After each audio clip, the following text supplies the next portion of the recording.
Hello, everyone, and welcome back. Today we are looking at the Wind Rider. Uh, these were repulsor craft manufactured and used by the Sevari on Syracuse 2. It consisted of a a long hull and had two repulsor lift units at a large sail to catch the eternal wind of Syracuse 2. It was operated by two people.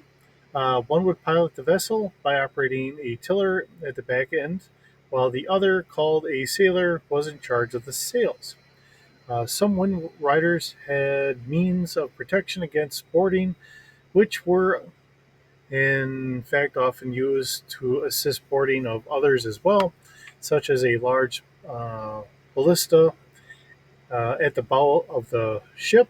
Larger battleships would also use catapults, while slave galleys were armed with flash cannons. This is a ship that was designed really for West End Games in the Adventure Journal 2 or 12 Festival of High Winds. So, bringing it in, looking at the stats that we have for this, this is at speeder scale. It's roughly about 11 meters long. And of course, that can vary because we talk about three different types. So, this is just the personal wind rider. Then there was a galley, and then there was like a sloop. This would probably be a sloop, but you get the idea. Um, so the whole thing is on a planet that this is actually on here for Adventure Journal 12.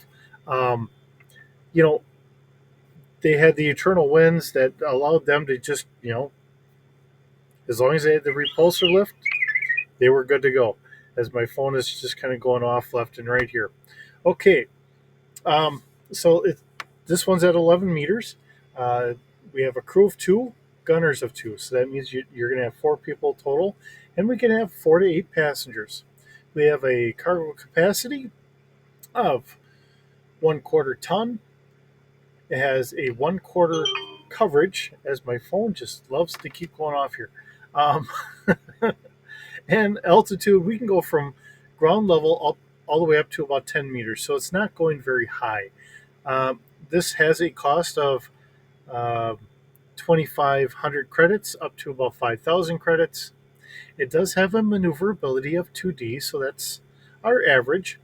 Has a move of 35 or about 110 kilometers an hour. So if you're going across the board for how many spots, it can go 35 spots. I kind of looked all that stuff up. So body strength of 2D.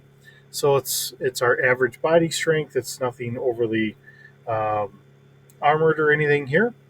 So this one has a ballista on it. It is front facing. Requires a crew of two in order to shoot it. Has a fire control of 0D. Um, and it does a 3D damage. Now, this is all going to be at speeder scale. So if you're trying to hit something smaller, you're going to up your damage, but your personal firing roll is going to be down. So just keep that in mind. And if we go up, then of course our damage goes down, but our ability to hit goes up. So we do want to keep that in perspective here. This is an interesting take because it's probably another dune planet, kind of like what we find on Tatooine, except it's got a lot of wind. So as long as we can keep the craft up above the ground, we can sail across there without any issue, um, which I'm sure saves them a ton of fuel. We don't talk about how much the cost of Tabana is, um, but how we're using regular gasoline or petrol, depending on wherever you're sitting in the world.